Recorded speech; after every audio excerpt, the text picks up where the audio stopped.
हरियाणा प्रदेश के विधानसभा चुनाव में 2 साल, लगभग 2 साल का वक्त जो है वो बाकी बचा है।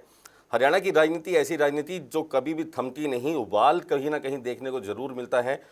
तीसरी बार हैट्रिक लगाने की तैयारी में भाजपा है। भाजपा के राष्ट्रीय अध्यक्ष जेपी नड्डा कुछ वक्त पहले यहां पर आए, हरियाणा में 2 दिन का प्रवास किया और इस प्रवास में कमजोरियां और मजबूती दोनों चीज़ों का आकलन करके अभी से रणनीति जो है वो तैयार कर दी गई है कि विधानसभा जो चुनाव है वो किस नीति पे, किस रणनीति के तहत लड़ा जाएगा।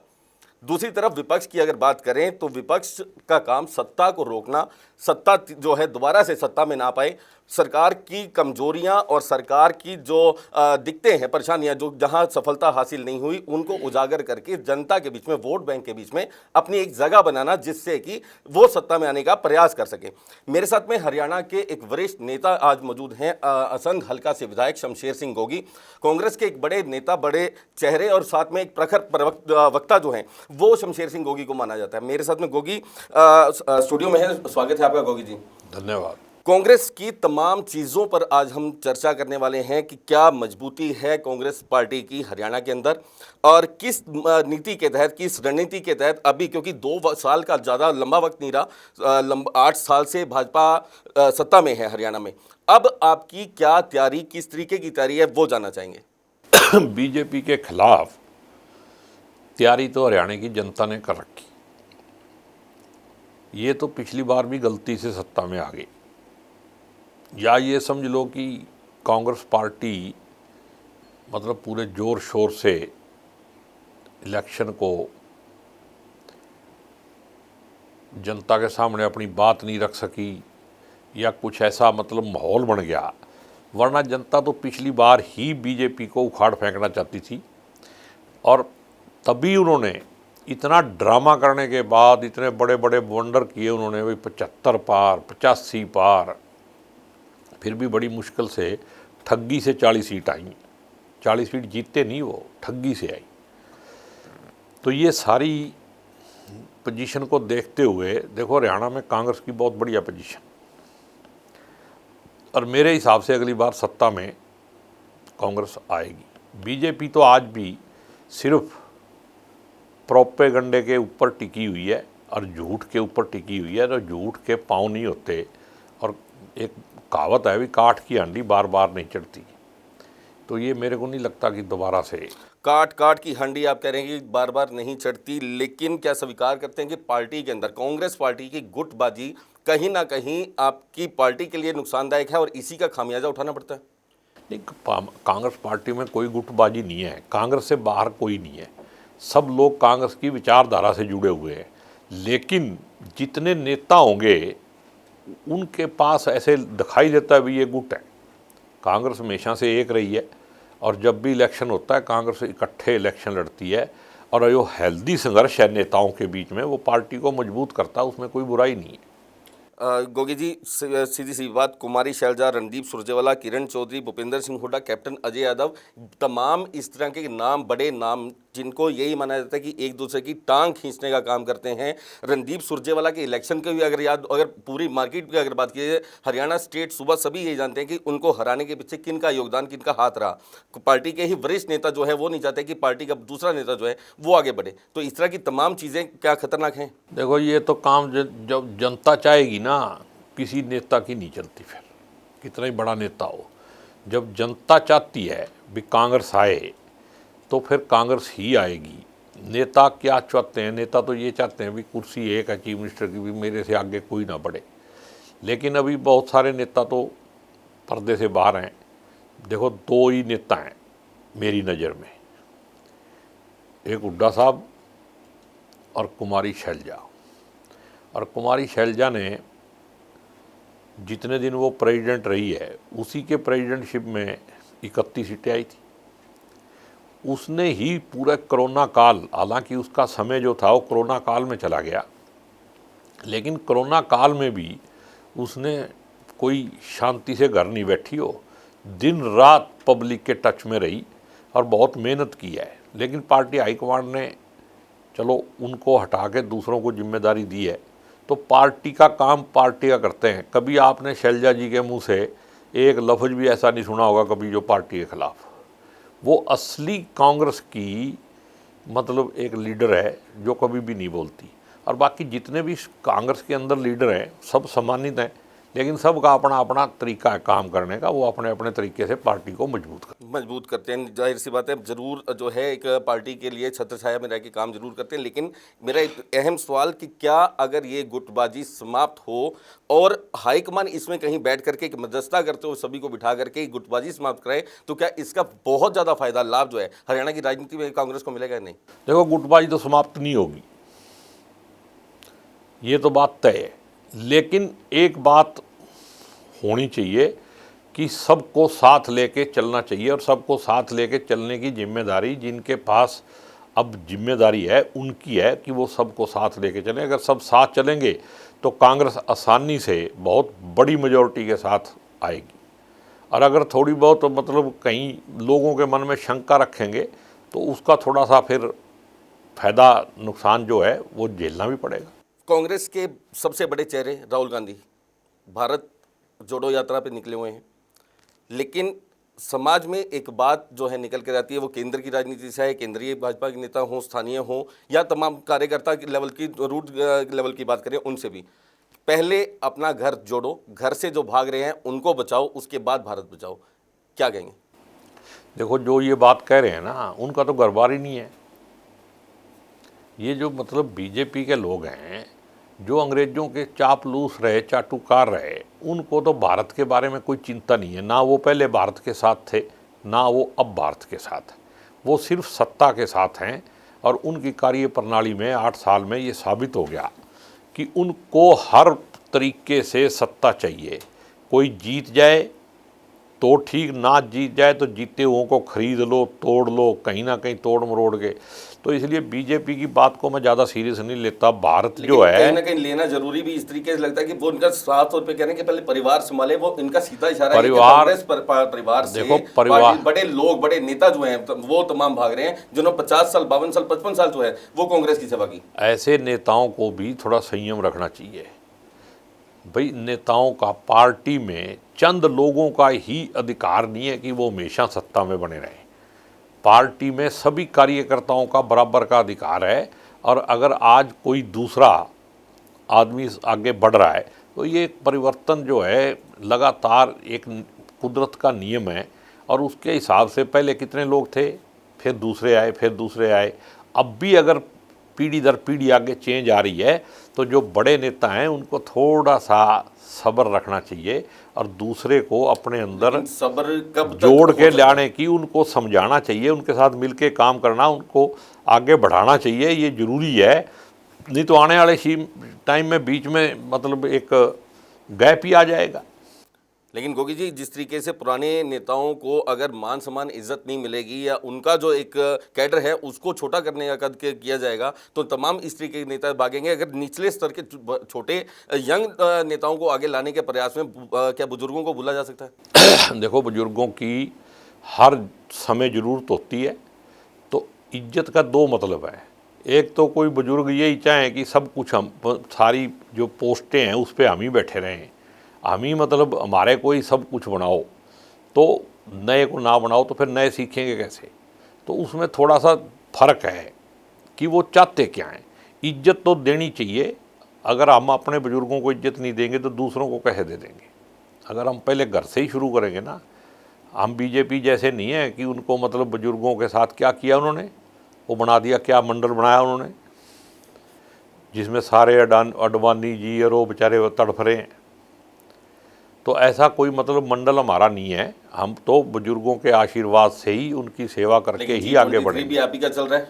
G23 जो चल रहा है वो विद इन कांग्रेस है। विद इन कांग्रेस कुछ भी हो सकता है। तो कांग्रेस से बाहर तो नहीं है ना, तो जिसको बाहर जाना है। बुजुर्गों की बात करें, वो बीजेपी के अंदर की अंदरूनी कहानी है, वो बुजुर्गों को किस तरीके से नहीं, वो तो उन्होंने जो किया, अडवाणी जी ने तो थोड़े दिन के बाद ही बयान दे दिया था भी इमरजेंसी से भी बुरे हालात हैं, आपको याद है।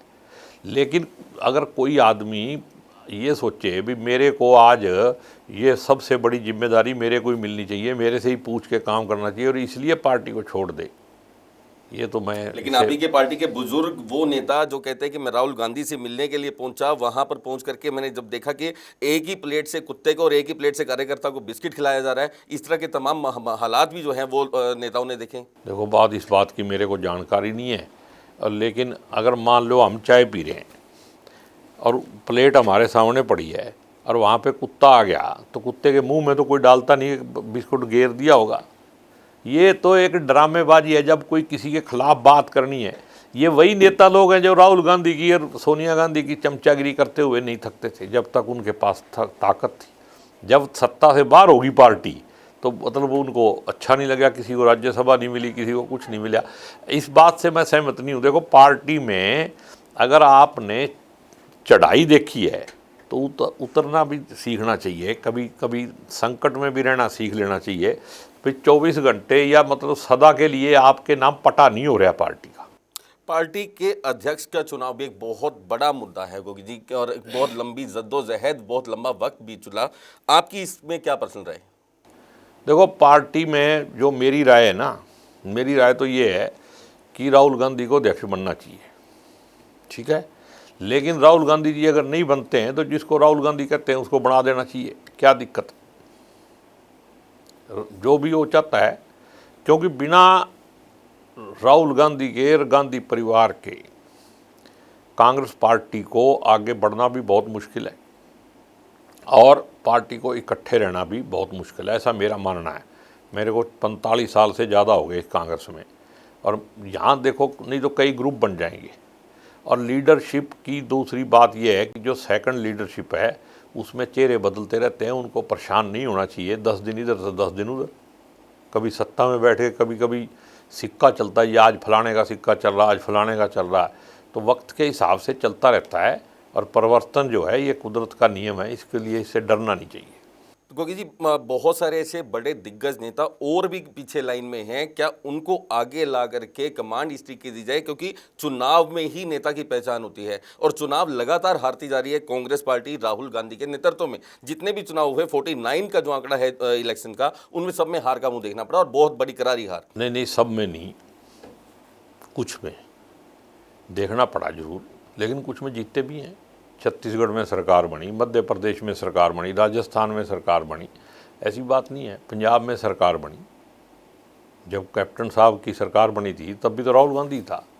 बहुत सारी स्टेटों में आज भी, गुजरात में कितनी बड़ी मेजोरिटी आई बीजेपी के, हर तरह के हथकंडे अपनाने के बाद भी 100 पार नहीं कर पाए थे, और अब भी देखना क्या हालत होगी। कर्नाटक में सरकार बनी, अगर मतलब खरीद फरोख्त से, क्योंकि वहाँ ईडी और सीबीआई नहीं जा सकते बीजेपी वाले पक्ष में, वहाँ पे ठगी का काम जो है सबसे ज़्यादा, अगर ईडी और सीबीआई की और इनकम टैक्स की ज़रूरत है तो बीजेपी के नेताओं के घर जाने की ज़रूरत है। अमित शाह और मोदी की कितनी कमाई है, अडानी अंबानी को मुफ्त में तो नहीं खिला पिला रही है, इनकी भी जांच होनी चाहिए। इतने एमएलए खरीदे गए, कितने कितने पैसे दिए गए, कहाँ से आए, वो मनी लॉन्ड्रिंग नहीं है। लेकिन देश में अब 2 कानून हैं, एक बीजेपी के लिए और एक एंटी बीजेपी के लिए। एंटी बीजेपी वालों के घर पे तो कोई भी चला जाएगा, पत्रकार भी हो। उसके साथ कप्पन के साथ क्या हुआ, किस लिए, क्या मिला? 28 महीने के बाद कुछ भी नहीं, जवेर को पकड़ लिया। और इस देश का तो सत्यानाश करने का ठेका बीजेपी ने ले रखा है। वो तो ये देखते हैं भी इसने क्या टोपी पैर रखी है, ये पाकिस्तानी है, पगड़ी पैर रखी है, ये खालिस्तानी है, बाकी सारे हिंदू राष्ट्र वाले हैं, तो फिर हिंदुस्तानी कौन है? हिंदुस्तानियों की सरकार होनी चाहिए देश में। लोग हिंदुस्तान में रहते हैं, हिंदू राष्ट्र में नहीं रहते।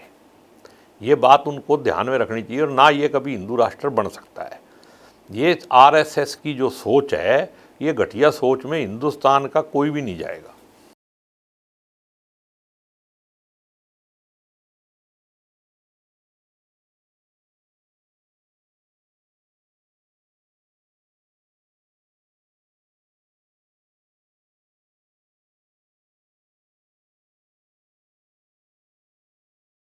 मेरे को बात, मैं कांग्रेस की बात नहीं कर रहा हूँ, मैं एक बात कहता हूँ, प्रज्ञा ठाकुर तो एमपी, क्या किया उसने? कितने लोग हैं, अनुराग ठाकुर को बना दिया, क्या बोला उसने देश के लिए? ऐसे लोगों को पार्लियामेंट में बैठाओगे, कैबिनेट में बैठाओगे।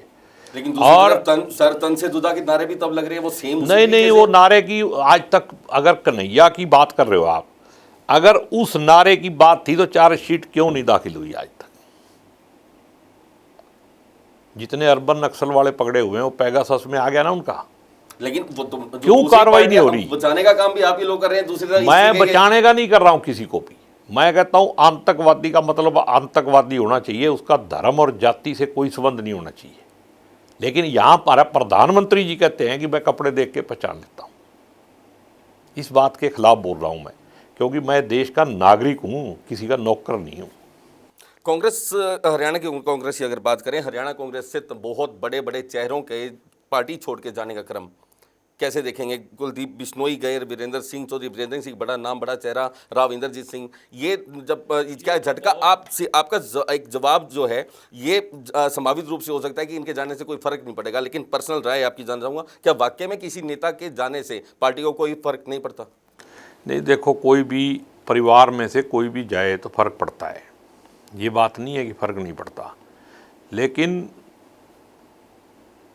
अभी जो ताज़ा घटना है, जैसे कुलदीप बिश्नोई जी गए, तो मेरे हिसाब से कुलदीप बिश्नोई जी को कोई फ़ायदा होने वाला नहीं है, और कांग्रेस में रहते तो आने वाला समय उनके लिए अच्छा हो। फायदा होगा उनसे जाने से या नहीं, वो बाद का एक विषय होगा, जब वो आदमपुर कांग्रेस को या वो अपने बेटे भव्य को कहीं स्थापित कर पाया नहीं। लेकिन कांग्रेस पार्टी के लिए कितना खतरा, कितना बड़ा नुकसान? नहीं, कोई मेरे हिसाब से बहुत बड़ा नुकसान नहीं होगा। कांग्रेस का नुकसान भी नहीं होगा और बीजेपी का फायदा भी नहीं होगा, ऐसे मेरा मानना है। मुख्यमंत्री भजन लाल का एक बहुत बड़ा वोट बैंक जो है वो सही में अगर बात की जाए तो, क्योंकि भजन लाल परिवार की पूरी राजनीति का पूरा दारोमदार आज कुलदीप बिश्नोई पे है, तो बहुत बड़ा एक वोट बैंक उनके साथ जुड़ा हुआ। आप कह रहे हैं नुकसान नहीं, उनका लड़का कांग्रेस में ही है बड़ा, अकेले कुलदीप बिश्नोई की है, चंद्रमोहन जी हमारे साथ ही है। तो मेरे को नहीं लगता भजन लाल जी का जो था, भजन लाल जी तो कांग्रेस में ही थे, कांग्रेस में ही मुख्यमंत्री थे ना वो, तो भजन लाल जी का जो वोट बैंक है असल में वो बात ही नहीं रही, और इनमें भजन लाल जी वाली बात भी नहीं है। मैं तो कुलदीप जी को पर्सनली, जो मेरी बात है, मैं कोई राजनीतिक बात नहीं करता, लेकिन मैं पर्सनली उनके साथ अच्छे संबंध थे, तो मेरा ऐसा मानना है कि उनको जाना नहीं चाहिए था।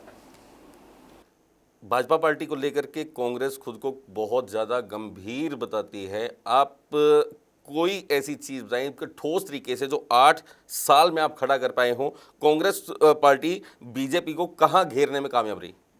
तो बीजेपी को घेरने की ज़रूरत नहीं है, कि बीजेपी ऐसी है कि जो अपने घर को खुद ही आग लगाती है, तो उस मोहल्ले में सारे लोग हैं जिसमें वो आग लगाती है।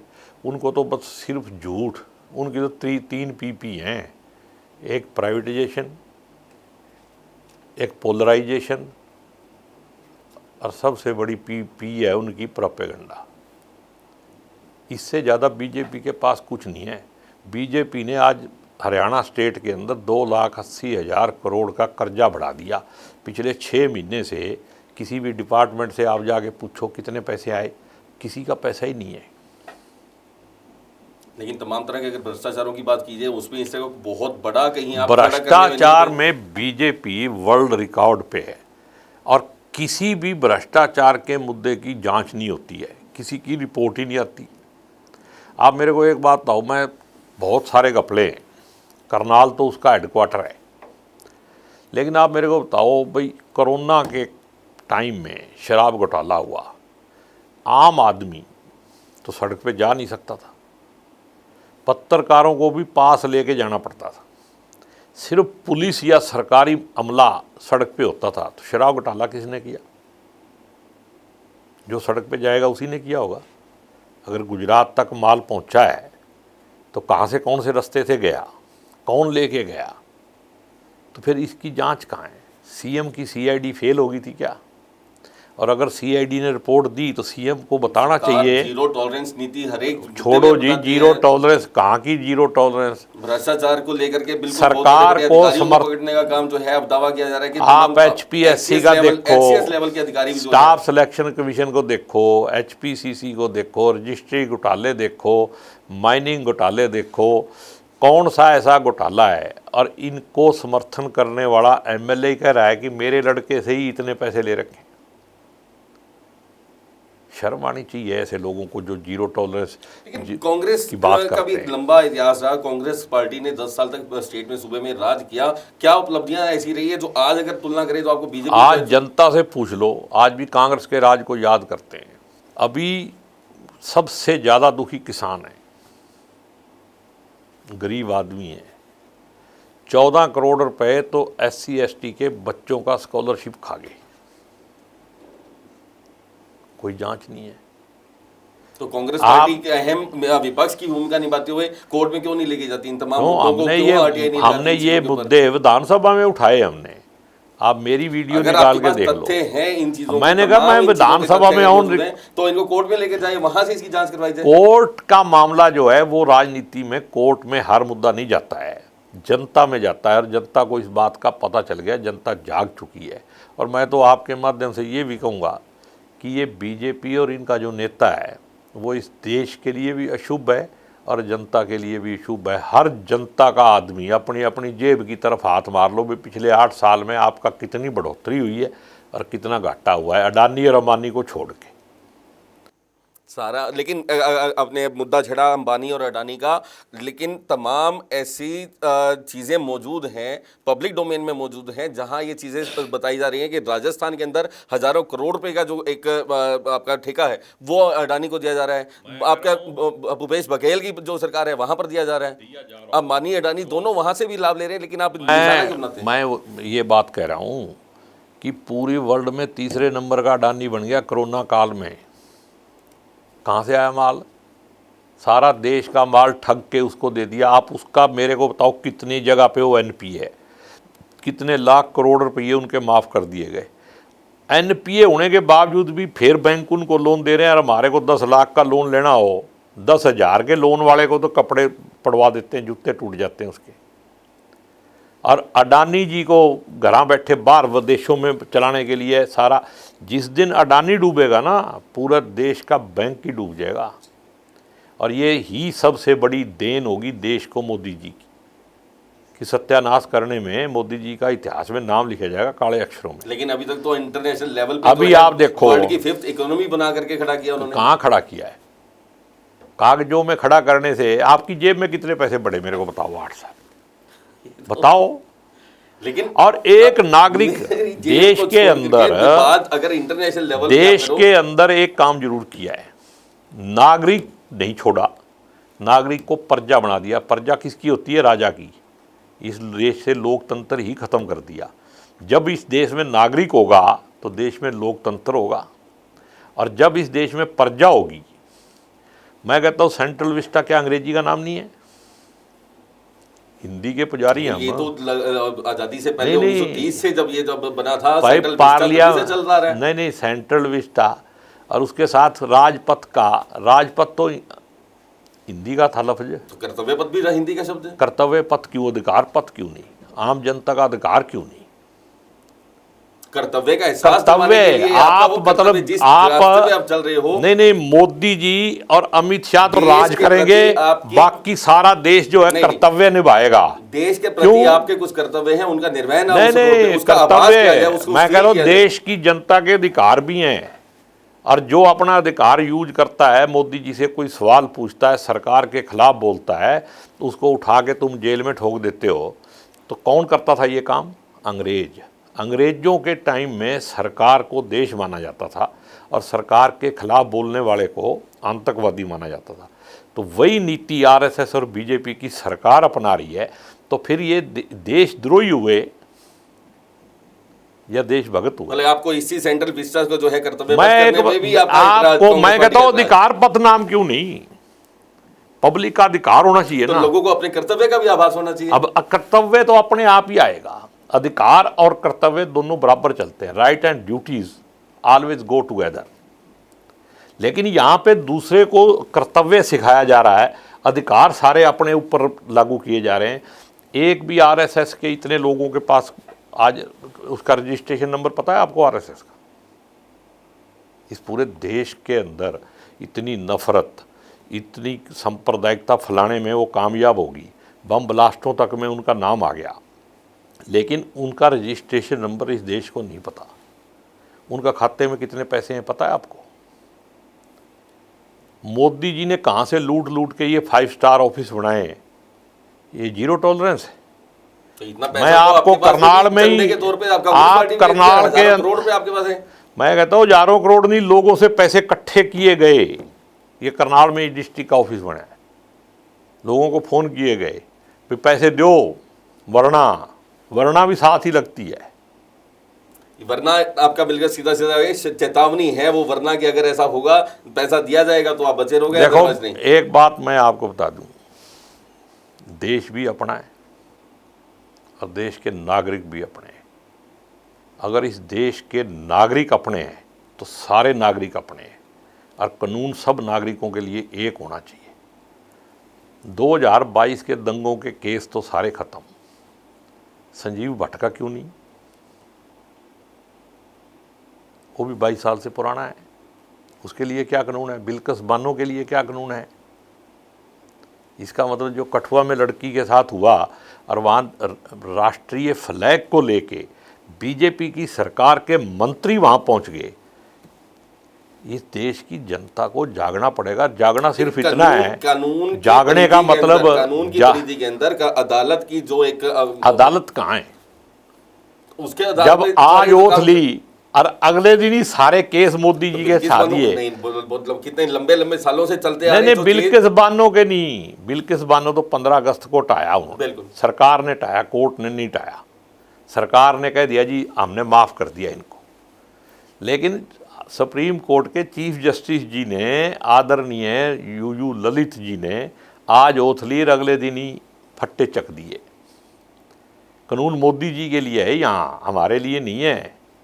हमारे लिए तो बस ये कानून है भी अगर फालतू बोलोगे तो अंदर।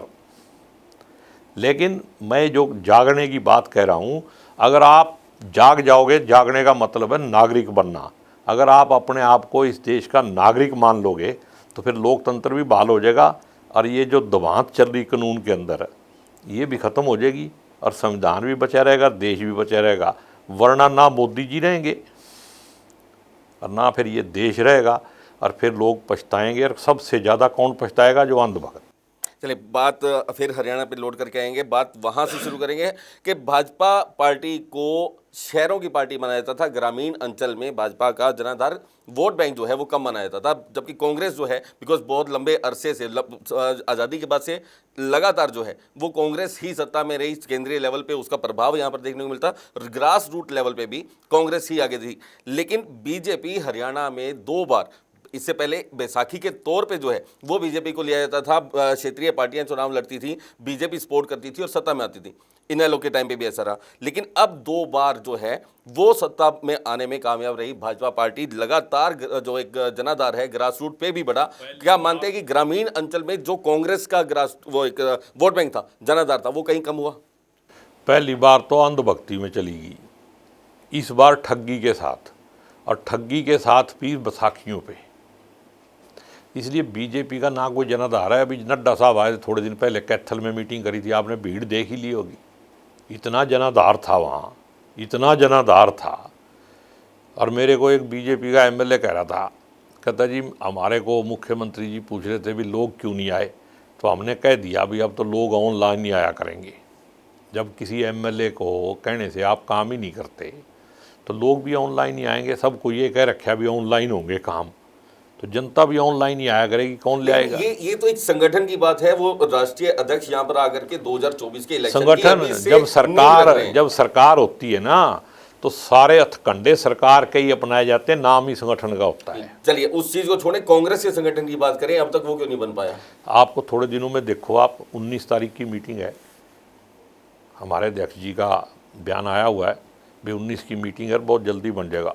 लंबा वक्त उसमें बीत चुका, लेकिन उसमें एक मतलब जो वेट थी वो खत्म होने जा रही है। आपने अपने हिसाब से 2 नेताओं का नाम लिया, एक कुमारी शैलजा और दूसरे चौधरी भूपेंद्र सिंह हुड्डा। कुमारी शैलजा बहुत लंबे अरसे तक प्रदेशाध्यक्ष रही, लेकिन बात ये लगातार सामने है कि उन्हें भी काम नहीं करने दिया जाता था, या संगठन उनको सपोर्ट नहीं किया गया संगठन बनाने में।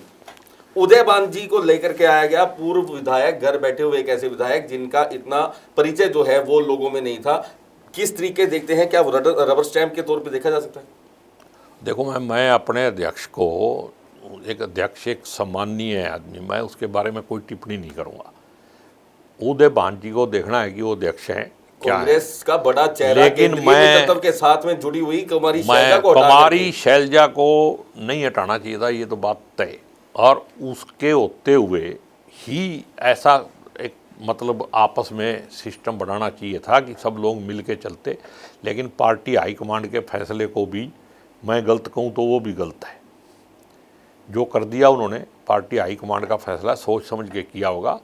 और इस बात के ऊपर जब कुमारी शैलजा ने ही किसी तरह का विरोध या कोई दुख प्रकट नहीं किया, तो ये भी उनकी वफादारी है पार्टी के प्रति, ये भी उनका बड़प्पन लेकिन है। एक मैसेज जो है, क्योंकि उनकी जो वो पब्लिक में तो चलता ही है, जैसे तो वो एक मैसेज तो समाज में गलत है कांग्रेस पार्टी के लिए। जैसे हम लोग शैलजा जी के साथ थे, अब जो एक मतलब कुछ साथी वहाँ थे, तो उनको थोड़ा सा लगता है भी हम, लेकिन कांग्रेस में ये जो बनेगा वो हटेगा। अगर शैलजा जी हट गई हैं तो उदयबान जी ने कौन सा सदा चले, रहा? मेरा लास्ट एक सवाल इस परिचर्चा में आज की में कि हरियाणा में कांग्रेस का भविष्य और बीजेपी का भविष्य, इन दोनों को कैसे तुलना करेंगे? देखो, कांग्रेस का भविष्य तो उज्जवल है और बीजेपी का भविष्य कोई ना था। इसने सत्यानाश करना था, उसने जो करना था कर लिया। आगे कुछ जनता इनको कहीं जगह नहीं देगी, ये मेरा मानना है। तो बीजेपी को कहीं पर भी जगह नहीं मिलने वाली और निश्चित रूप से कांग्रेस का जो एक भविष्य है उसे उज्जवल बताया जा रहा है। शमशेर सिंह गोगी असंध हलका, शमशेर सिंह गोगी असंध हलका से विधायक, वरिष्ठ प्रखर वक्ता जो हैं, तमाम मुद्दों पे, तमाम सवालों पे, हरियाणा की राजनीति से जुड़े हर एक अहम सवाल पे पूरे विस्तार से चर्चा हुए करते मेरे साथ में थे। अगली बार फिर मिलेंगे किसी एक नए नेता के साथ में हरियाणा की चर्चा को लेकर।